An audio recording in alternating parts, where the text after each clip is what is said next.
I wanted to take a very quick look at the push-up. A question I get asked a lot is the breathing pattern. Should you inhale or exhale on the way down? Now, officially, the advice is inhale on the way down for the push-up, exhale as you're pushing yourself back up. However, I like to give my clients the benefit of being able to play around and see what's going to enable them to perform the exercise in the safest and best way. I think there's an argument for doing it either way, either inhaling down or exhaling down. And the reason for this, there are two good reasons. The reason, number one, is because it's actually very difficult on the way down as much as it is on the way up. So if we get into, I'm just going to use a modified push-up here. If we get into our push-up position, just taking care to make sure that shoulders are in line with wrists, core muscles engaged, and let's say we're going to inhale on the way down, nice and slowly, taking it down just as far as you feel you can safely go, and then exhale on the way up. And so if you want to join me, let's do that a couple more times. Try inhaling down and exhaling up.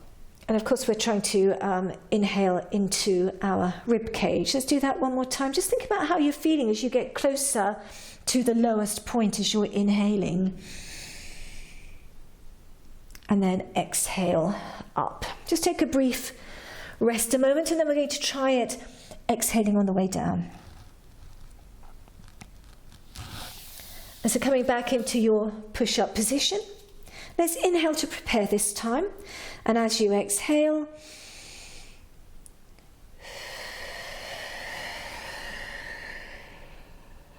and then start to inhale. Let's do it a couple more times. Exhale down. Inhaling up. And one more time.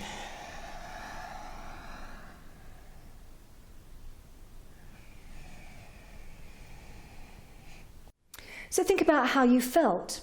So for example, on the way down, if you're inhaling, it's going to become increasingly difficult to really fill the lungs as you're coming down into the most challenging part of the exercise.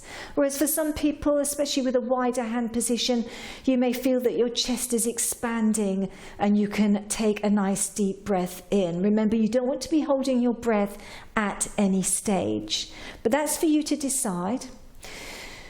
The other point about exhaling on the way up, it's actually quite hard to hold that position at the bottom just for a small amount of time and then push yourself back up. And that forceful can sometimes help with that. The other point that I would like to make is that we use constant core contraction, sometimes more strong than at others, depending on the demand of the exercise. And we breathe into the rib cage. And so we should be able to, if you think about the 100, for example, we should be able to inhale and exhale no matter what.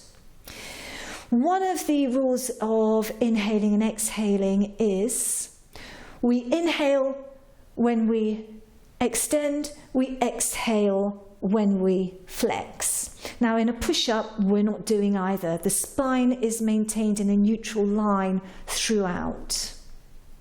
So I think that's another point that needs to be considered. And so I would always encourage everybody to find an easier push-up position to start with than they would normally use, and just very, very slowly go through it and find what enables you to perform the exercise in the best way.